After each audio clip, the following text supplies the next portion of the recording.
नमस्कार। ग्राम पंचायत चुनाव में आपका बहुत बहुत स्वागत है। आज मैं आपको कोई जानकारी नहीं देने वाला हूं।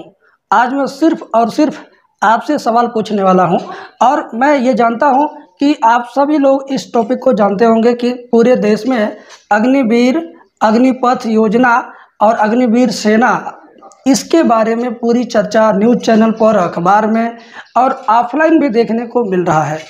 कहने का मतलब ये है कि आप के बच्चे, आपके जानने वाले, आपके परिवार के बच्चे सड़कों पर 8 महीने, 10 महीने, 1 साल, 2 साल, 3 साल, 4 साल से दौड़ लगा रहे हैं, अपना पसीना निकाल रहे हैं, खाने पीने में भी बहुत बड़ा बर्ताव करके अपने शरीर को फिट बना रहे थे, एक बहुत बड़ी उम्मीद लेकर के सड़कों पर दौड़ लगा रहे थे, कोरोना काल के जाने का इंतज़ार कर रहे थे।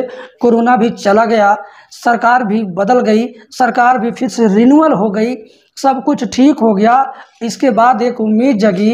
रक्षा मंत्री राजनाथ सिंह ने कई जगह अपने भाषण में आश्वासन दिया था कि रैली भर्ती होगी होगी होगी। उनका आपने वीडियो देखा होगा, एक बालक ने कहा था रैली भर्ती होगी कि नहीं होगी, मतलब ज़ोर से हल्ला किया, तो मंच पर से ही कहे होगी होगी होगी। आपने देखा था ना। और आज जब भर्ती होने की बारी आई तो उन लोगों के मुंह पर ऐसा तमाचा लगा कि ये छात्र नासमझ उम्र के होते हैं। ये 18 साल 17 साल की उम्र जो होती है ना, ये बहुत उग्र उम्र होती है। अब कोई अगर उग्र है, उस उग्र के ऊपर उसके जले पर नमक छिड़कने वाला अगर आप काम करेंगे तो वो और छटपटाएगा, वो और तबाह होगा। वो और जब तबाह होगा तो उसको जो सूझेगा उसी के ऊपर वह जूझेगा। कहने का मतलब ये है कि आपने बहुत भरोसा दिया था, अब भरोसे को आपने तोड़ दिया है। नमक खिलाया, रोटी खिलाया, चावल दिया, गेहूं दिया, भोजन दिया, अनाज दिया, तेल दिया, तो इसका मतलब आप जीने खाने का सहारा एक नौकरी नहीं देंगे। जब व्यवस्था लचर पचर थी, जब भारत और ज़्यादा पिछड़ा हुआ देश था, तो लोगों को नौकरियां, उनके मरने तक उनको पैसा मिलता था, पेंशन मिलता था। आज के 10 साल, 15 साल, 20 साल पहले भारत की अर्थव्यवस्था इतनी मजबूत नहीं थी, इतना ज़्यादा टेक्नोलॉजी नहीं था, इतना ज़्यादा पैसा नहीं था। तब 50-50 हज़ार, 40-40 हज़ार की खेप में सेना में भर्ती होती थी, पुलिस में भर्ती होती थी और लोगों को नियुक्ति मिलती थी, परमानेंट नियुक्ति मिलती थी। और वे जब रिटायर होते थे तो रिटायरमेंट मिलता था, पेंशन मिलता था। उनके मर जाने के बाद उनकी पत्नी को मिलता था। जब उनकी पत्नी मर जाती थी तब जा कर के पेंशन बंद होता था। कहने का मतलब बुढ़ापे का एक सहारा होता है पेंशन। तो जब बुढ़ापे का सहारा आपने छीन लिया, और ये कलयुग है, कलयुग में पाश्चात्य युग बहुत तेज़ी से डेवलप हुआ है। इस समय में, इस कलयुग के समय में आपके अपने बेटे, किसी के अपने बेटे बेटियां भी सहारा नहीं हो रहे हैं। नौकरी ही एक सहारा थी, पेंशन ही एक सहारा था, अब इस सहारा को आप बेसहारा करने जा रहे हैं। तो ऐसे में जनता कब तक बर्दाश्त करेगी। मैं किसी को उकसाने भड़काने के लिए ये वीडियो नहीं बनाया हूँ।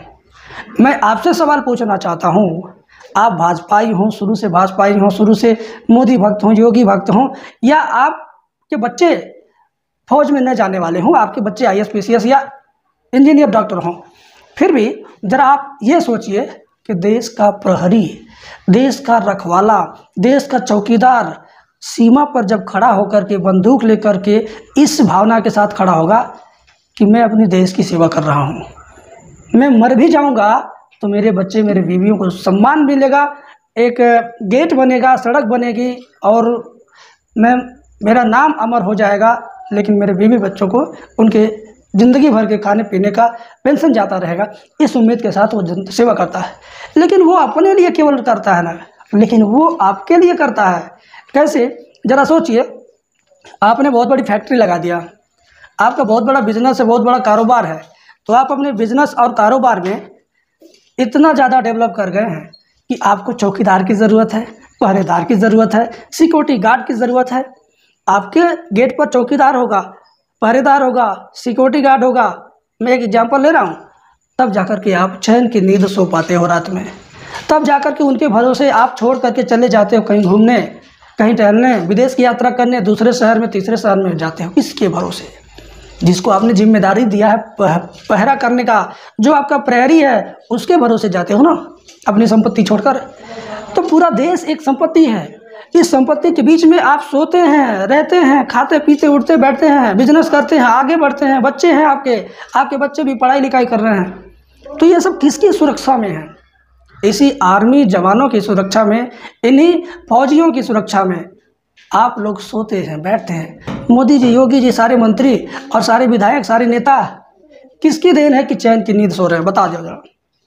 जिसके चलते आप सरकार बना रहे हो, जिसके चलते आप चैन की नींद ले रहे हो, जिसके चलते आप सुकून से अपने कार्यों को कर रहे हो, अब उसी को आप विकलांग करने जा रहे हो। जो दौड़ दौड़ करके आपके लिए, देश के लिए पहरा दे रहा है, अब उसी पहरा देने वाले को आप विकलांग बना दोगे, दौड़ना बंद कर देगा, वो रुक जाएगा। तो उस वक्त सुरक्षा व्यवस्था लचर पचर होगी। तो कोई ऐसा भी दिन आ सकता है कि आप चैन की नींद ना सो सकें। आप हमेशा बेचैन रहें, आप हर दरवाजे पर एक सिक्योरिटी गार्ड लगाने के लिए मजबूर होने लगेंगे। अगर ऐसा दिन आएगा तो मैं भगवान से यही प्रार्थना करूंगा कि कभी ऐसा दिन न आए। आप किसी और विभाग में अगर ऐसा करते तो मुझे लगता कि चल जाने लायक था। लेकिन यार, जिनके जिम्मेदारी पर आप चैन से सोते हो, जिनके पहरा देने पर पूरा देश सुरक्षित है, मोदी सुरक्षित किए हैं, योगी सुरक्षित किए हैं, राज्य मंत्री, रक्षा मंत्री सुरक्षित किए हैं, इन्हीं जवानों के चलते ये देश सुरक्षित है। इन्हीं जवानों के चलते लोगों को कार्यभार चल रहा है, लोगों के बिजनेस चल रहे हैं, लोग सोते जगते घूमते फिरते हैं।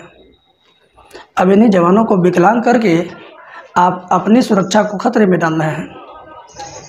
बताइए, ये जवान अगर सुरक्षा में कमज़ोर हो गए तो क्या केवल गरीब असुरक्षित होगा? इसमें अमीर भी असुरक्षित होगा, इसमें विधायक भी असुरक्षित होगा, इसमें सांसद, मंत्री, प्रधानमंत्री, मुख्यमंत्री, सारे लोग असुरक्षित होंगे अगर पहरा देने वाला हमारा प्रहरी विकलांग हो गया तो। आज की वीडियो मुझे लगा कि इसी टॉपिक पे बनाना चाहिए और आप लोगों से कमेंट में इसकी राय लेनी चाहिए। मैं भाजपाई हूँ, सपाई हूँ, बसपाई हूँ, या किसी पार्टी से हूँ, या कोई धर्म जाति का हूँ, ये अलग बात है यार। सारे लोग इन्हीं लोगों के दम पर ज़िंदगी जी रहे हैं, नहीं तो बहुत ज़्यादा तबाही आ जाएगी। मैं नहीं चाहता हूँ कि इस तरह की कोई तबाही आए। इंडिया की आर्मी कमज़ोर कही जाए, ऐसा कभी कोई कहने ना पाए। कोई देश ये ना कह सके कि इंडिया की आर्मी बहुत कमज़ोर है, 10 लाख दे दो पलट जाएगी। बस आज की वीडियो में इतना ही। मिलते हैं अगली वीडियो में। आप अपनी राय कमेंट बॉक्स में ज़रूर लिखिएगा। Thank you.